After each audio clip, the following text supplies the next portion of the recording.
नमस्ते छात्रों। तो आज की कक्षा में हम यूक्लिड ज्यामिति का परिचय अध्याय को पढ़ेंगे। इसमें हम एनसीईआरटी अनुभाग 5.1 और 5.2 को देखेंगे। उसके बाद हम उदाहरण 1 और 2 को भी हल करेंगे। तो सबसे पहले हम इस अध्याय के परिचय पर चर्चा करेंगे। उसके पश्चात हम यूक्लिड की परिभाषाएं, उनके अभिगृहित और उनकी अभिधारणाओं के बारे में पढ़ेंगे और उसके बाद हम उदाहरण 1 और 2 के हल को भी देखेंगे। तो सबसे पहले समझते हैं कि ज्यामिति शब्द कहां से आया है। तो ज्यामिति अंग्रेजी में जियोमेट्री।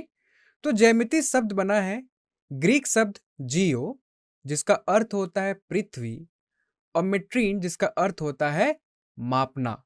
तो इन दो शब्दों से क्या बना? अंग्रेजी शब्द जियोमेट्री बना, जिसे हम हिंदी में क्या बोलते हैं? ज्यामिति बोलते हैं। तो ज्यामिति की आवश्यकता से हमें प्रतीत होता है कि इसकी जरूरत भूमि मापन से हुई होगी। मतलब ज्यामिति की उत्पत्ति कैसे उत्पन्न हुई कि इसकी आवश्यकता कैसे पड़ी होगी? भूमि मापने के लिए इसकी आवश्यकता हुई होगी। और ये जो ज्यामिति है, तो इसकी प्राचीन सभ्यता में विभिन्न रूपों में इसका अध्ययन किया गया होगा, विभिन्न रूपों में इसका उपयोग किया गया होगा। जैसे मिस्र की जो प्राचीन सभ्यता है, उसमें ज्यामिति का अध्ययन या ज्यामिति का उपयोग विभिन्न तरीकों से किया गया होगा। चाहे वो बेबीलोनिया हो गया, उसकी जो प्राचीन सभ्यता है, चीन की जो प्राचीन सभ्यता है, या फिर भारत की प्राचीन सभ्यता, या ग्रीस की प्राचीन सभ्यता, या एकांश। तो इनकी जो प्राचीन सभ्यता है, उसमें अलग अलग तरीके से ज्यामिति का उपयोग किया गया होगा या ज्यामिति के बारे में अध्ययन किया गया होगा। तो हम देखते हैं। तो इन सभ्यताओं, जो भी सभ्यताएं हैं, चाहे वो भारत की सभ्यता हो, चीन की हो, ग्रीस की हो, यूनान हो, तो इनकी जो दैनिक जीवन में जो समस्याएं होंगी, इनके जो व्यवहारिक समस्याएं होंगी, जैसे भूमि मापन हो गया, घर बनाना हो गया, तो इन सब चीजों की आवश्यकता के लिए ही ज्यामिति का जन्म हुआ होगा। मतलब हमें हमारे व्यवहारिक समस्याओं का सामना करने के लिए ज्यामिति की विकास किया गया होगा या उसकी आवश्यकता थी। जैसे मिस्र में उदाहरण स्वरूप जब नील नदी में बाढ़ आती थी, तो क्या होता था? पड़ोसी खेतों की भी सीमाएं मिटा देती थी। तो हमें फिर से उन सीमाओं को बनाने की जरूरत होती होगी। तो उसके लिए हमें ज्यामिति चाहिए था, क्योंकि ज्यामिति से ही हम भूमि मापन कर सकते थे। मिस्रवासियों ने साधारण क्षेत्रों की गणना के लिए ज्यामिति तकनीकों और नियमों का विकास किया। उन्होंने ज्यामिति का उपयोग किस लिए किया? अन्न भंडारण के आयतन की गणना करने के लिए, कि अन्न भंडारण करना है तो कितना अन्न हम भंडार कर सकते हैं, कितनी आयतन की आवश्यकता है, कितनी जगह की आवश्यकता है। तो इन सब चीजों के लिए हमें ज्यामिति का उपयोग किया होगा, इन्हें ज्यामिति चाहिए था। या फिर नहरों और पिरामिडों का निर्माण करना। तो नहरों और पिरामिडों के निर्माण के लिए एक मापन की जरूरत थी। कुछ माप का उपयोग करना या फिर संरचना और योजना बनाना, उनका निर्माण करना, ये सब शामिल था। तो ये सब किस में आता है? ये सारा ज्यामिति में आता है। तो इन सब चीजों के लिए ज्यामिति की विकास की आवश्यकता थी और इन सब चीजों के लिए मिस्र में ज्यामिति का उपयोग किया जाता था। छिन्नक पिरामिडों का आयतन ज्ञात करना, इनके लिए भी ज्यामिति का उपयोग किया जाता था। यहां पे आप आकृति देख रहे हो, यह आकृति 5.1 किसका है? ये कटा हुआ पिरामिड का है। तो पिरामिड के बारे में, तो पिरामिड क्या है? पिरामिड एक 3D आकृति है। इसकी 3 विमाएं होती है। यह एक ठोस आकृति है और इसका आधार कुछ भी हो सकता है। इसका आधार एक त्रिभुज हो सकता है पिरामिड का, इसका आधार एक वर्ग हो सकता है या कोई अन्य बहुभुज भी हम पिरामिड के आधार के रूप में ले सकते हैं। और इसके जो पार्श्वफलक शीर्ष होते हैं, पर पार्श्वफलक पर एक बिंदु पर अभिसरित होने वाले त्रिभुज होते हैं। यानी जो पिरामिड के बगल वाले हिस्से होते हैं वे त्रिभुज के आकार के होते हैं, जो ऊपर की ओर एक बिंदु पर मिलते हैं। आपने पिरामिड देखा होगा। तो पिरामिड क्या है? एक ठोस आकृति है। उसका आधार कोई भी बहुभुज, त्रिभुज, वर्ग हो सकता है। और उसके जो बगल वाले हिस्से होते हैं वो कैसे होते हैं? यानी पार्श्वफलक त्रिभुज हो जो ऊपर की ओर एक बिंदु पर मिलते हैं।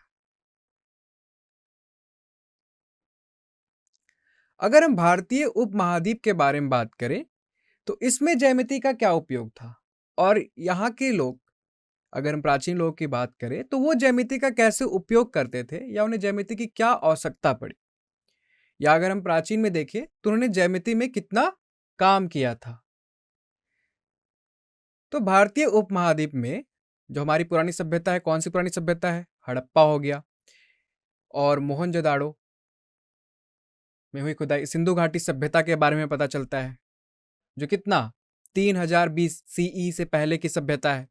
तो यहाँ की वहाँ पे जो पुराने लोग थे उन्होंने ज्यामिति का कैसे उपयोग किया था, और हमें कैसे पता चला कि वो ज्यामिति के बारे में जानते थे। तो ये जो पुरानी सभ्यता है, जब हमने इस पे खोज किया, हमें हमने हमने क्या देखा कि उस वक्त के जो लोग थे और तो उन्हें ज्यामिति के बारे में बहुत अच्छे से आता था। उनकी जो ज्यामिति का उन्होंने उपयोग किया था अपने दैनिक जीवन में, अपने दैनिक व्यवहारिक समस्याओं के समाधान में, उन्होंने बहुत ही ज़्यादा ज्यामिति का व्यापक उपयोग किया था। व्यापक उपयोग दर्शाती है, और वो बहुत ही संगठित थे। उनका जो ज्ञान था ज्यामिति पे वो बहुत ही व्यापक और संगठित था। उनके जो शहर होते थे वो बहुत ही अच्छी तरीके से क्या होते थे? नियोजित थे। जैसे समांतर सड़कें, जो उन्होंने सड़कें बना रखी हो कैसी है? समांतर है। भूमिगत भूमिगत जल निकासी प्रणाली,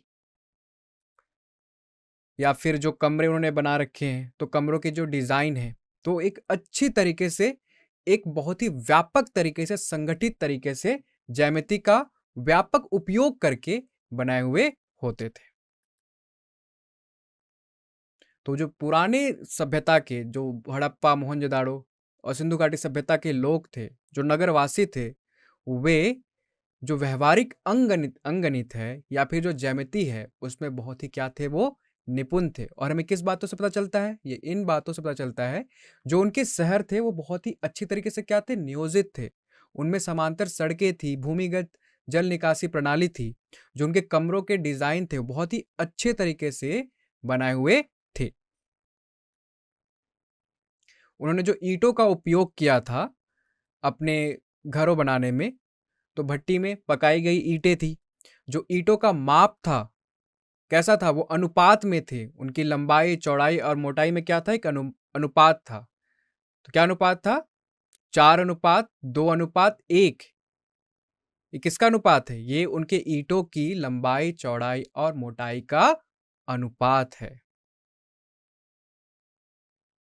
सुलभ सूत्र एक पुस्तक थी जिसमें ज्यामितीय निर्माण के जो तरीके हैं, जो नियम हैं, वे सारे नियमावली लिखे हुए थे। तो हमारी जो पुरानी सभ्यता थी, चाहे वो हड़प्पा हो, मोहनजोदाड़ो हो या सिंधु घाटी सभ्यता हो, उससे हमें देख के ये पता चलता है कि जो भारतीय उपमहाद्वीप के प्राचीन लोग थे, जो उस समय के लोग थे, वो लोग भी ज्यामिति के बारे में बहुत कुछ जानते थे और ज्यामिति का उपयोग अपने जीवन के व्यवहारिक समस्याओं को हल करने के लिए करते थे। जो वैदिक काल की ज्यामिति थी वो किस पर केंद्रित थी? वेदियों का निर्माण करना, वैदिक अनुष्ठानों के लिए जो हमारा अग्नि स्थान होता था, तो उनका जो आकार होता था वो भी क्या होता था? निश्चित होता था। और उसके लिए भी हम किसका यूज करते थे? उसके लिए भी हम ज्यामिति का उपयोग करते थे।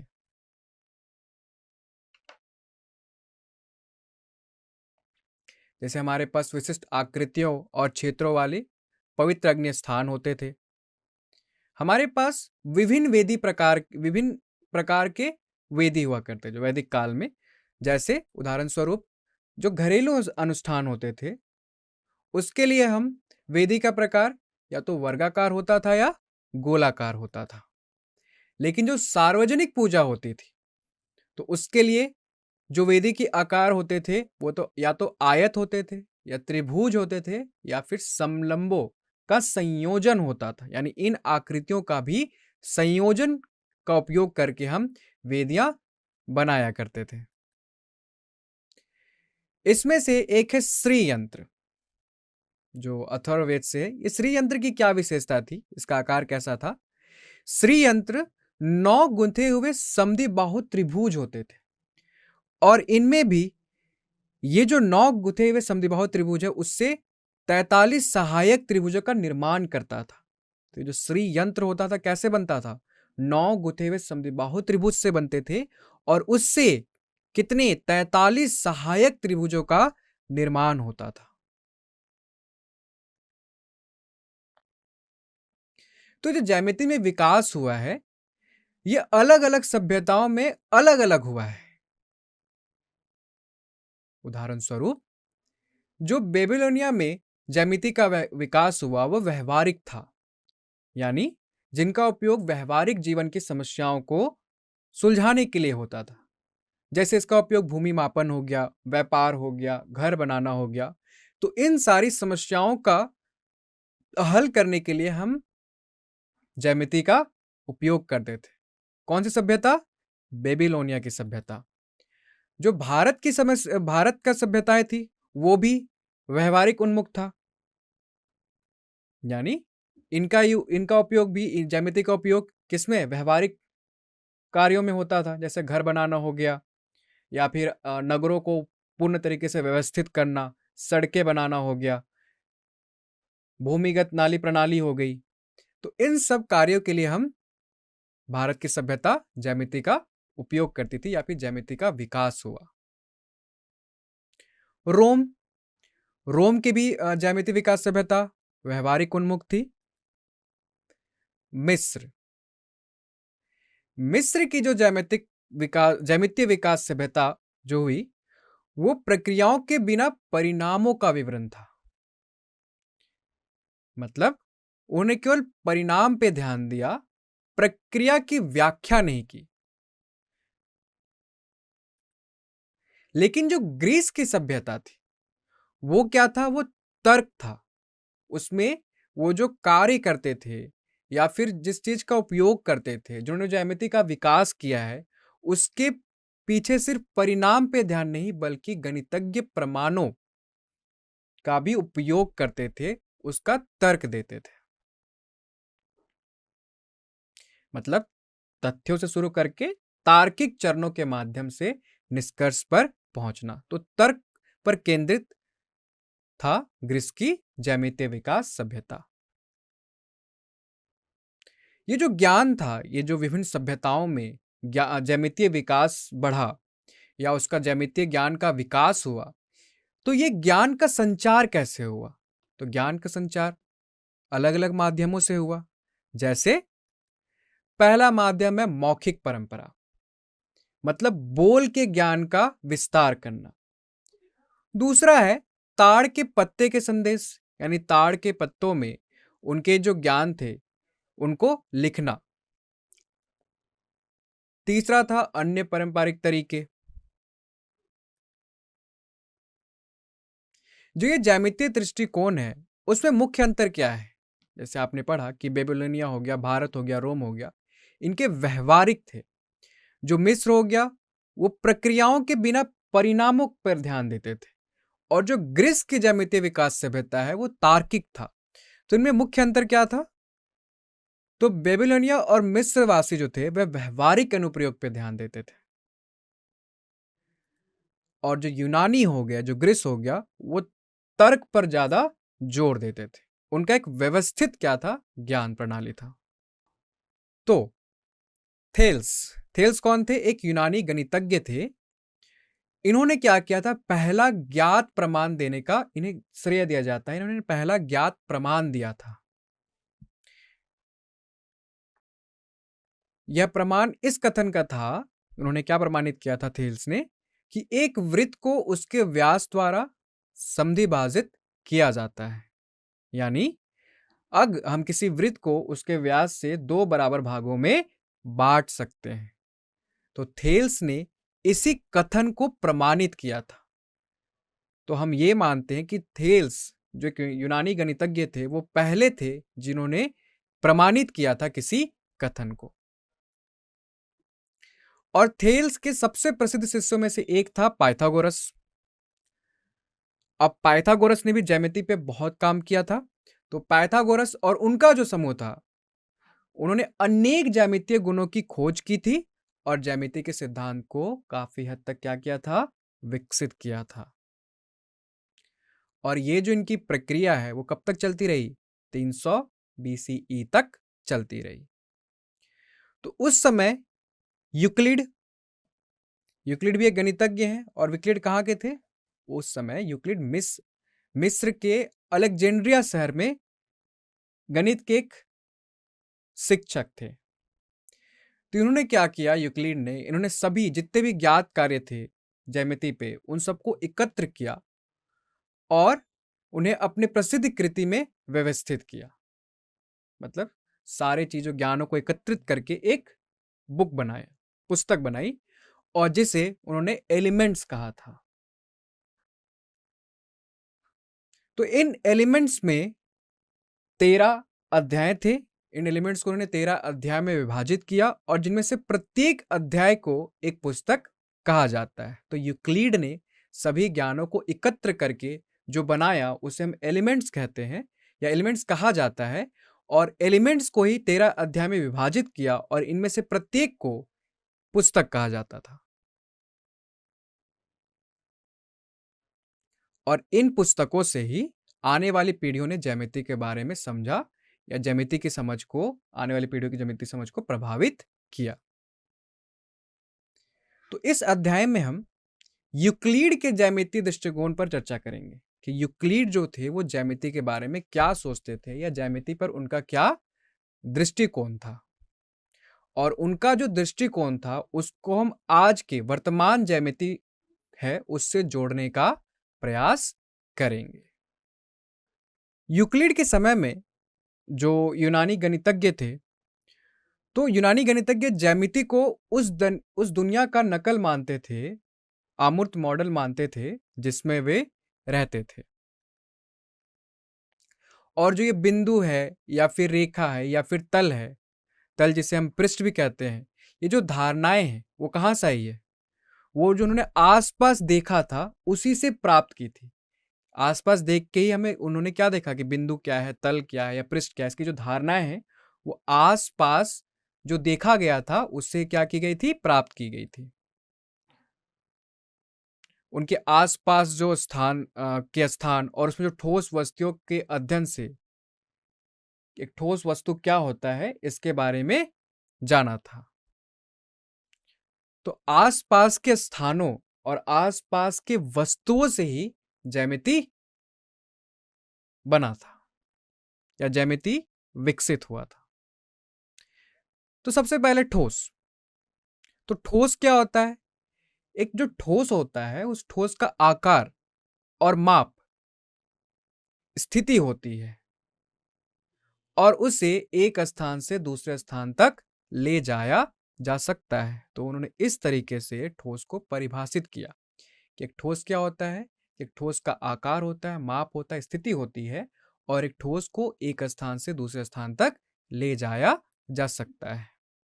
और इस ठोस की जो सीमाएं होती है उन्हें हम क्या कहते हैं?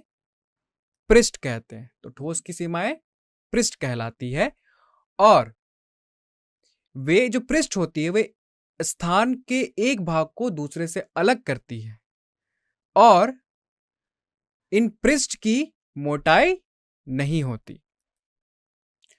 और पृष्ठ की जो सीमाएं होती है या तो वक्र या सीधी रेखाएं होती है।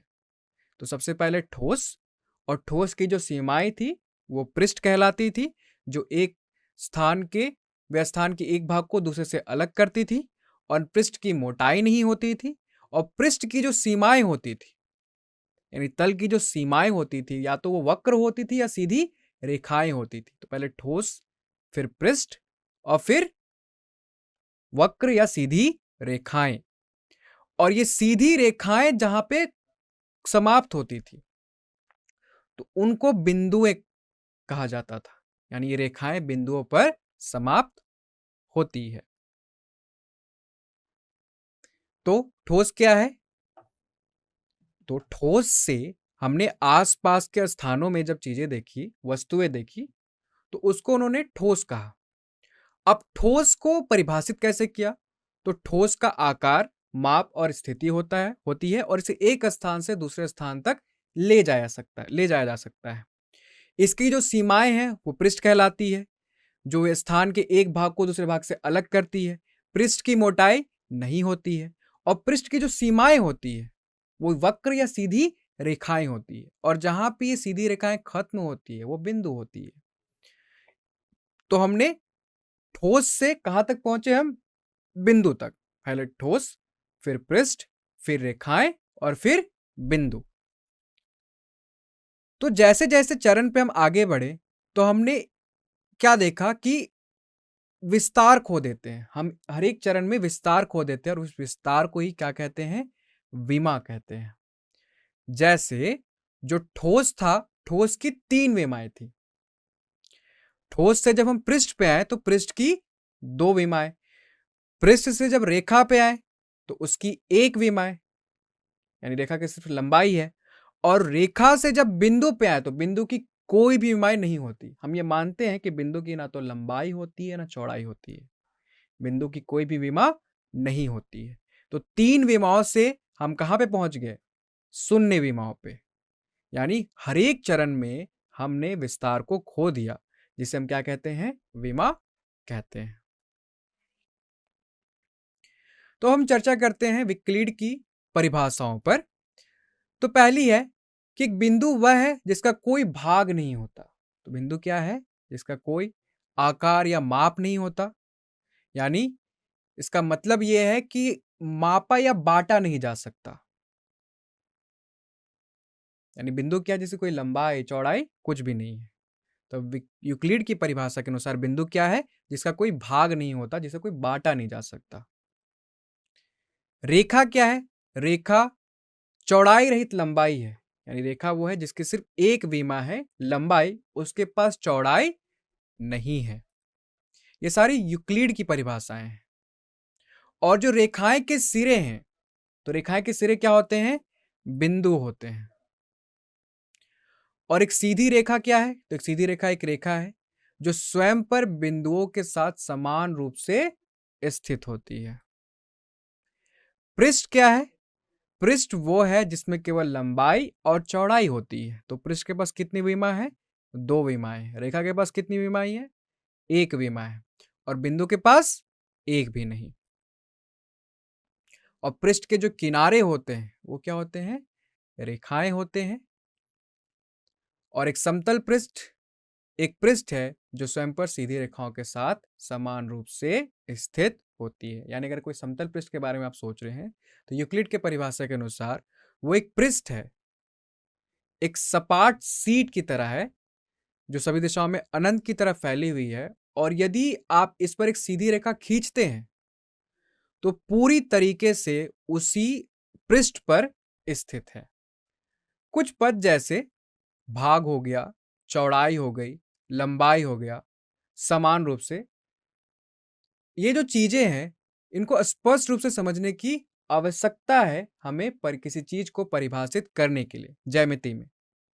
क्योंकि किसी भी चीज को अगर हम परिभाषित करते हैं तो आपको कई अन्य चीजों को भी परिभाषित करने की आवश्यकता होती है, और जिस वजह से परिभाषाओं की एक लंबी श्रृंखला बन जाती है। यानी अगर आपको किसी एक ज्यामिति के किसी एक को परिभाषित करना है किसी चीज को, तो आपको उसे परिभाषित करने के लिए कई अन्य चीजों को परिभाषित करने की आवश्यकता है। यानी अगर आप ठोस को परिभाषित करना चाह रहे हैं तो आपको उसके लिए क्या बिंदु को परिभाषित करने की आवश्यकता है, रेखाओं को परिभाषित करने की आवश्यकता है, पृष्ठ को परिभाषित करने की आवश्यकता है। तो एक चीज को परिभाषित करने के लिए कई अन्य चीजों को परिभाषित करने की आवश्यकता है। तो गणितज्ञ ने कुछ पदों को बिना परिभाषित छोड़ दिया, मतलब उसे अपरिभाषित छोड़ने पर सहमत होते हैं। जैसे जो बिंदु हो गया, इसको हमने परिभाषित नहीं किया, ये अपरिभाषित माना, छोड़ने पर सहमत होते हैं ताकि हम बाकी चीजों को परिभाषित कर सके। तो हम जो बिंदु होता है, तो बिंदु को हम बिंदी के रूप में दर्शाते हैं। अगर आपने देखा होगा कि बिंदु कैसे दर्शाया जाता है, तो वो जो बिंदु है, भले ही हम परिभाषित कर रहे कि बिंदु वो है जिसकी कोई विमा नहीं है, लेकिन जैसे हम उसको निर्देशित करते हैं तो बिंदु की कुछ तो विमा होती है। तो ज्यामिति में हम एक बिंदु, एक रेखा और एक समतल को अपरिभाषित पदों के रूप में लेते हैं। ज्यामिति में हम किसी चीज को परिभाषित करने के लिए हम बिंदु का उपयोग करते हैं, रेखा का उपयोग करते हैं, समतल का उपयोग करते हैं। तो ये अपरिभाषित पद है, इसकी कोई परिभाषा नहीं है। अब हम चर्चा करते हैं यूक्लिड के अभिगृहित के बारे में। तो वे वस्तुएं, पहला अभिगृहित है कि वे वस्तुएं जो एक ही वस्तु के बराबर होती है, एक दूसरे के बराबर होती है। तो पहला है बराबरी का नियम। इसका अर्थ है कि जो चीजें एक ही चीज के बराबर हो, वो एक दूसरे के भी क्या होती है, बराबर होती है। यानी अगर हमारे पास दो चीज है ए और बी किसी एक चीज सी के बराबर है, तो ए और बी आपस में क्या होंगे, बराबर होंगे। ये यूक्लिड का पहला अभिगृहित। दूसरा क्या है, यदि बराबर में बराबर जोड़ा जाए तो पूर्ण भी बराबर होते हैं। यानी पहले अगर हमारे पास दो बराबर चीजें थी और फिर उसमें हमने कुछ बराबर ही जोड़ा है, तो जो बराबर जोड़ने के बाद जो मिला वो पूर्ण भी आपस में क्या होंगे, बराबर होंगे। तीसरा, अगर बराबर में से बराबर घटाया जाए तो शेषफल बराबर होती है। यानी दो चीजें अगर बराबर हैं, उसमें से हम कुछ बराबर ही घटा रहे हैं, तो जो मिलेगा वो भी क्या होगा, शेषफल भी बराबर होगा। तीसरा, कि वे वस्तुएं जो एक दूसरे के संपाती होते हैं, एक दूसरे क्या होते हैं, बराबर होते हैं। संपाती मतलब यदि हमारे पास दो रेखाखंड है और एक रेखाखंड पूरी तरह से एक दूसरे के ऊपर आ जाती है, तो इसे हम संपाती कहते हैं। तो अगर दो वस्तुएं आपस में संपाती हैं तो एक दूसरे क्या होंगे, बराबर होंगे। पांचवा है कि पूर्ण भाग से बड़ा होता है। यानी जो पूरा है वो अपने भाग से बड़ा होता है।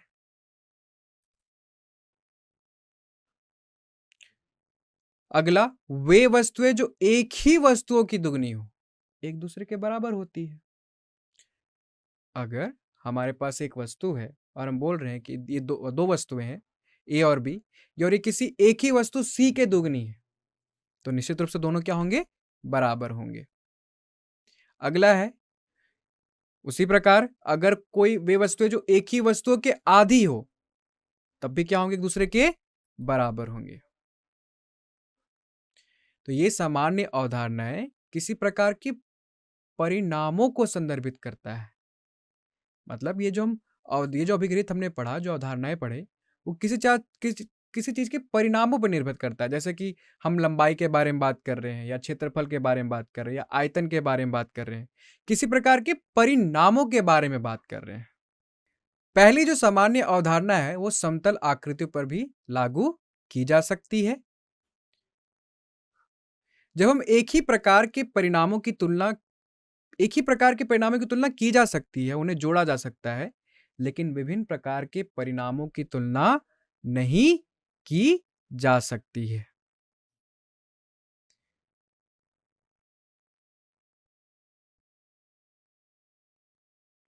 उदाहरण के लिए, आप किसी रेखा की तुलना किसी क्षेत्रफल से नहीं कर सकते हैं। ये दो अलग अलग क्या है, परिणाम है। तो हम दो परिणामों की तुलना अगर कर रहे हैं तो निश्चित रूप से वो एक ही तरह के परिणाम है। अगर विभिन्न प्रकार के परिणाम हैं तो उसकी तुलना हम नहीं कर सकते हैं। पहला, एक रेखा की तुलना एक आयत से नहीं की जा सकती। रेखा अलग है और आयत अलग है। हम एक कोण की तुलना पंचभुज से नहीं की जा सकती। जो चौथा अभिगृहित है वो अध्यारोपण के सिद्धांत को नियोजित ठहराता है। और अभिगृहित 5 जो था उससे हम बड़ा की परिभाषा देते हैं कि पूर्ण हमेशा भाग से बड़ा होता है। उदाहरण के लिए, यदि कोई राशि b किसी अन्य राशि a का भाग है, मतलब b क्या है, a का भाग है, तो निश्चित रूप से a बड़ा है। इसका अर्थ यह है कि अगर आपको b से a बनाना है तो किसी तीसरी राशि से जोड़ना पड़ेगा। यानी हम a को अगर a बड़ा है b से तो हमारे पास एक ऐसी राशि होगी, तीसरी राशि c, कि जब हम b में से b को c से जोड़ेंगे तो हमें क्या मिल जाएगा, a मिल जाएगा। और यही किसकी परिभाषा है, बड़ा की परिभाषा है, जो हमें अभिगृहित 5 से मिलता है। अब हम यूक्लिड के 5 अभिधारणाओं पर चर्चा करते हैं। तो पहली अभिधारणा क्या है? पहली अभिधारणा यह बोलती है कि किसी एक बिंदु से किसी अन्य बिंदु तक एक सीधी रेखा खींची जा सकती है। यानी अगर आपके पास 2 बिंदु है, पहला बिंदु है और कोई अन्य दूसरा बिंदु है, तो उनके मध्य हम एक सीधी रेखा खींची जा सकती है, हम खींच सकते हैं। ये उनकी पहली अभिधारणा थी। तो यहां पे ध्यान दो कि ये जो अभिधारणा है कि कम से कम 2 भिन्न बिंदुओं से एक सीधी रेखा गुजरती है, लेकिन यह अभिधारणा यह नहीं कहती है कि ऐसी एक से अधिक रेखा नहीं हो सकती। यह अभिधारणा बस इतना कह रही है कि हम 2 बिंदुओं से एक सीधी रेखा खींच सकते हैं, लेकिन यह नहीं बोल रहा कि एक ही सीधी रेखा खींची जा सकती है, एक से अधिक नहीं हो सकती। हालांकि यूक्लिड ने अपने कामों में इस बात का बिना उल्लेख किए कि 2 भिन्न बिंदुओं को जोड़ने वाली एक अद्वितीय रेखा होती है, इस अभिधारणा का उपयोग किया है। मतलब मान लिया है कि 2 भिन्न बिंदुओं से जुड़ने वाली एक अद्वितीय रेखा होती है, सिर्फ एक ही रेखा होती है जो 2 बिंदुओं को आपस में जोड़ रही है। ये जो परिणाम है, ये जो पहली अभिधारणा है, उसको हम अभिगृहित के रूप में भी व्यक्त कर सकते हैं। यानी अभिगृहित 5.1, यानी कि दिए गए 2 भिन्न बिंदुओं से एक अद्वितीय रेखा होकर गुजरती है। जैसे मान लो हमारे पास 2 बिंदु है P और Q, तो P से होकर कितनी रेखाएं गुजर सकती है? बहुत सारी रेखाएं गुजर सकती है P से। तो P से होकर कितनी ऐसी रेखाएं गुजर सकती है जो Q से भी होकर गुजरे? केवल एक, अर्थात रेखा PQ। तो आप यहां पे आकृति 5.4 में देखो कि P से होकर गुजरने वाली कितनी रेखा है? बहुत सारी है, लेकिन वो रेखा जो P के साथ साथ Q से गुजरे सिर्फ एक है, PQ। अगर आप Q के बारे में सोचो तो Q से होकर कितनी रेखा गुजर सकती है? अनगिनत। लेकिन वो रेखा जो Q के साथ साथ P से भी गुजरे, वो कौन सी है? PQ। तो उपरोक्त जो कथन है कि दिए गए 2 भिन्न बिंदुओं से एक अद्वितीय रेखा होकर गुजरती है, ये स्वतः क्या है? सिद्ध है। और इसलिए हम क्या ले सकते हैं? अभिगृहित के रूप में लिया जाता है इस कथन को।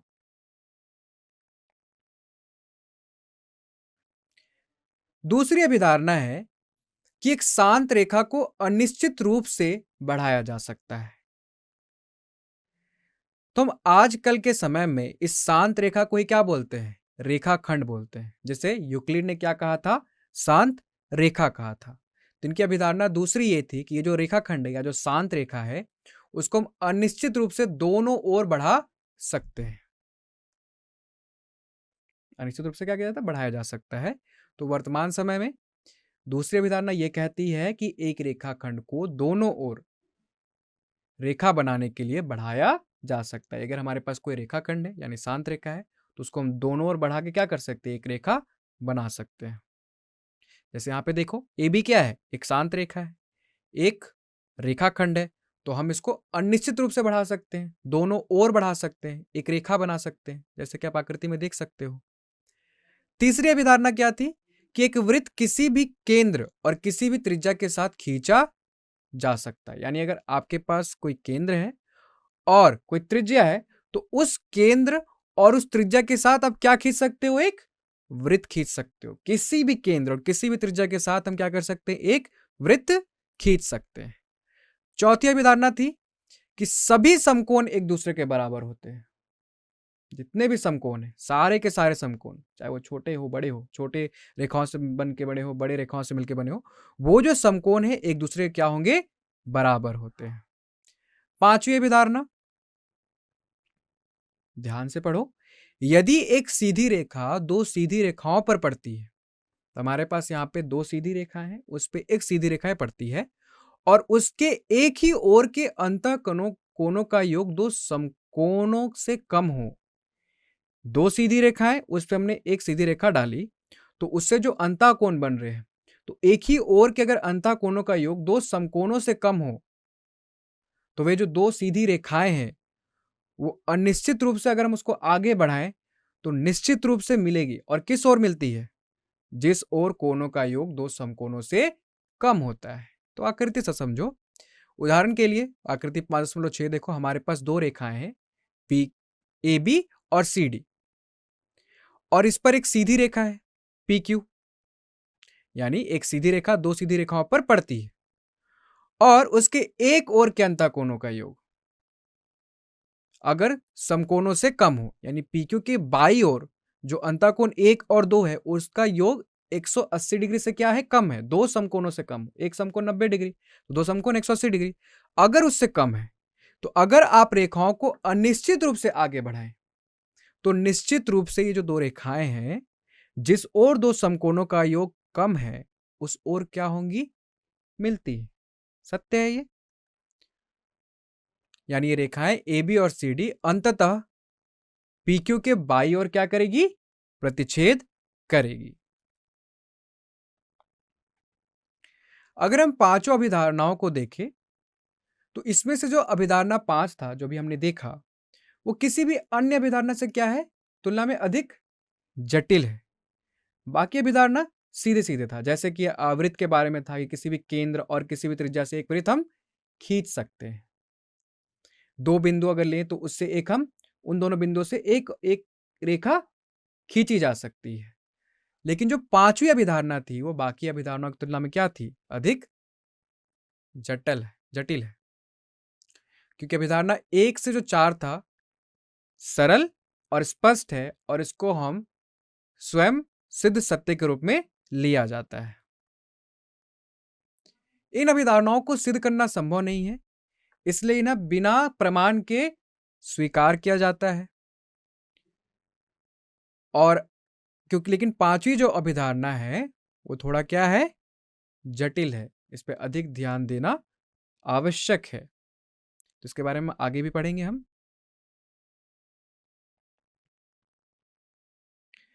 अभिधारणाएं और जो अभिगृहित थी, जो अभी हमने पढ़ा कि यूक्लिड की अभिगृहित और विक्लिड की अभिधारणा, तो आज के समय में, आधुनिक समय में एक दूसरे के स्थान पर एक ही अर्थ में किया जाता है। यानी हम आज अभिधारणा और अभिगृहित को एक ही अर्थ में समझते हैं। तो अभिधारणा वास्तव में क्या है? अभिधारणा वास्तव में एक क्रिया है।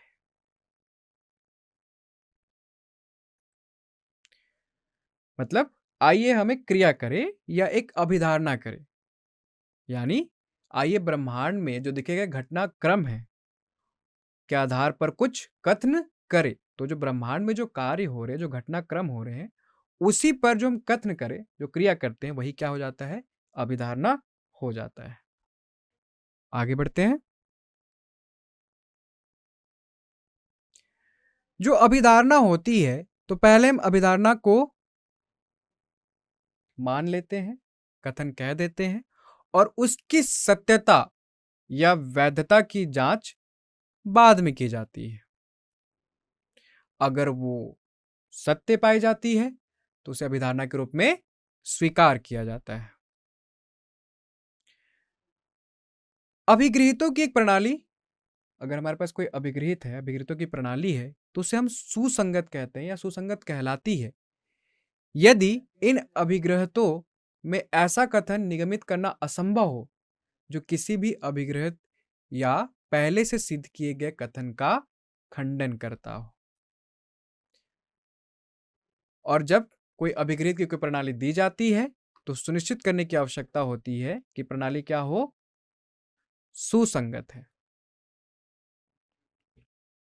तो यूक्लिड के द्वारा जो अभिधारणाएं और अभिग्रहित बताया उन्होंने, तो उस बताने के बाद उन्होंने इन अभिधारणाओं और अभिग्रहित का उपयोग करके अन्य परिणामों को सिद्ध किया। अन्य परिणामों को सिद्ध करने के लिए इन अभिधारणाओं और अभिग्रहित का उपयोग किया और उन्होंने फिर इन परिणामों का उपयोग करके निगमात्मक तर्कों का प्रयोग करके उन्होंने अधिक परिणामों को सिद्ध करने के लिए किया।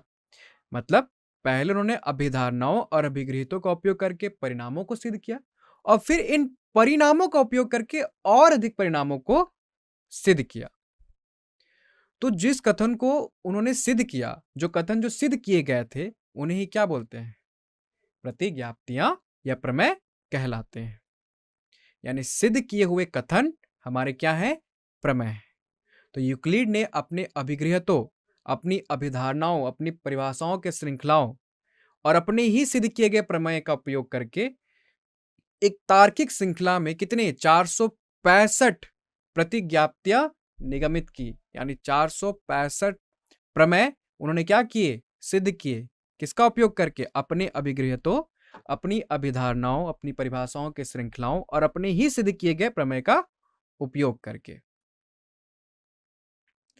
तो हम ज्यामिति कुछ अगले अध्याय में इन अभिग्रहितों का उपयोग करके कुछ प्रमेय को सिद्ध करने के लिए करेंगे। पहला उदाहरण देखते हैं। यदि ए, बी और सी एक रेखा पर 3 बिंदु हैं और बी बिंदु ए और सी के बीच स्थित है, तो सिद्ध कीजिए कि ए बी जोड़ बी सी बराबर होगा ए सी के।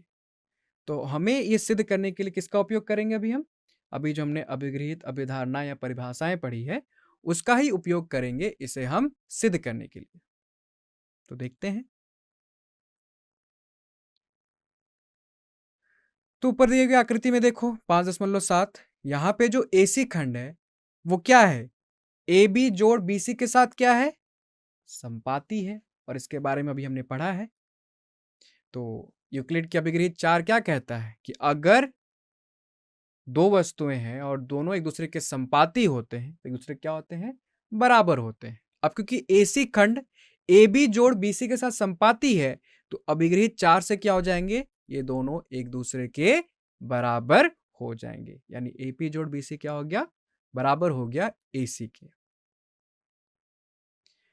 तो इस हल को तुम ध्यान से देखो, इससे यह सिद्ध हो गया, ध्यान से इस हल में यह मान लिया गया कि दो बिंदुओं से होकर एक अद्वितीय रेखा गुजरती है। यानी इसे सिद्ध करने के लिए हम मान रहे हैं कि दो बिंदुओं से होकर केवल एक ही रेखा गुजारी जा सकती है। उदाहरण 2 है कि सिद्ध कीजिए कि किसी दिए गए रेखाखंड पर एक समबाहु त्रिभुज बनाया जा सकता है। यानी अगर आपके पास एक रेखाखंड है तो हमें उससे क्या बनाना है, समबाहु त्रिभुज बना सकते हैं, ये सिद्ध करना है। तो हल करते हैं इसका। ध्यान से देखो आकृति 5.8, इसमें एक रेखाखंड AB से हमने क्या बनाया है, एक समबाहु त्रिभुज बनाया है। तो हम कैसे बनाएंगे,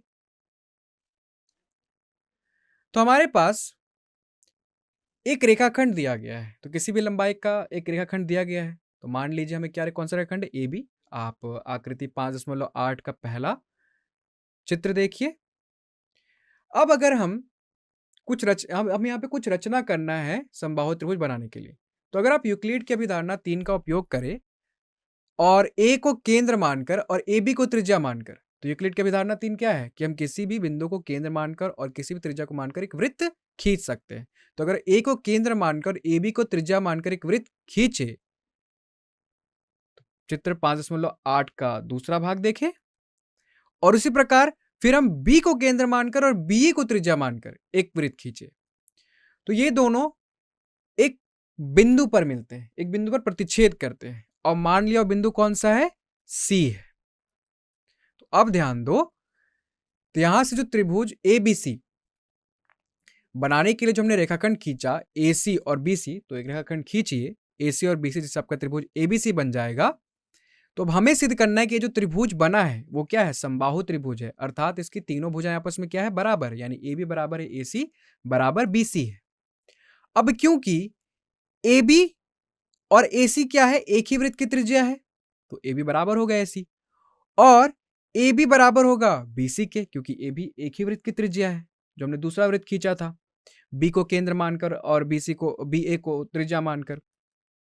तो यहां से क्या आ गया, तो ये जो दो तथ्य से हमारे पास एक अभिगृहित है कि जो वस्तुएं एक ही वस्तु के बराबर होती है, वो एक दूसरे क्या होते हैं, बराबर होते हैं। तो इससे निष्कर्ष क्या आ जाएगा कि तीनों आपस में क्या है, बराबर है, यानी AB बराबर है BC और ये बराबर है AC के। तो इससे क्या सिद्ध हो गया कि ABC क्या है, एक समबाहु त्रिभुज है।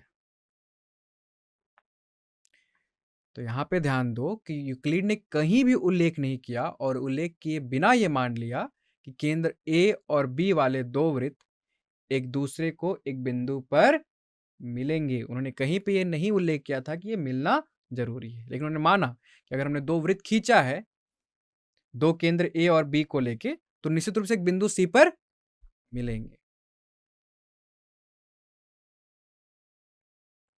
प्रमेय 5.1 यानी इसको सिद्ध किया गया, दो भिन्न रेखाएं एक से अधिक बिंदु उभयनिष्ठ नहीं हो सकती। सिद्ध करते हैं। तो आकृति देखो, हमारे पास दो रेखाएं हैं, हमें यह सिद्ध करना है कि दो भिन्न रेखाएं एक से अधिक बिंदु उभयनिष्ठ नहीं हो सकती। तो मान लेते हैं हमारे पास दो रेखाएं हैं L और M, दी गई रेखाएं हैं, और हमें सिद्ध करने की आवश्यकता है कि इनमें केवल एक ही बिंदु उभयनिष्ठ है। तो मान लेते हैं कि दो रेखाएं दो भिन्न बिंदुओं पर प्रतिच्छेद करती है। मान लेते हैं P और Q दो भिन्न बिंदुओं पर क्या कर रही है, प्रतिच्छेद कर रही है। यानी आपके पास दो भिन्न बिंदुओं P और Q से गुजरने वाली दो रेखाएं हैं, लेकिन ये एक अभिगृहित से टकराती है कि दो भिन्न बिंदुओं से केवल एक ही रेखा गुजर सकती है। और वह धारणा जिससे हमने शुरुआत की थी कि दो भिन्न बिंदुओं से दो रेखाएं गुजर सकती हो, क्या हो जाएगा, गलत हो जाएगा। तो इससे हम यह निष्कर्ष निकाल सकते हैं कि दो भिन्न रेखाओं में एक से अधिक उभयनिष्ठ बिंदु नहीं हो सकते हैं।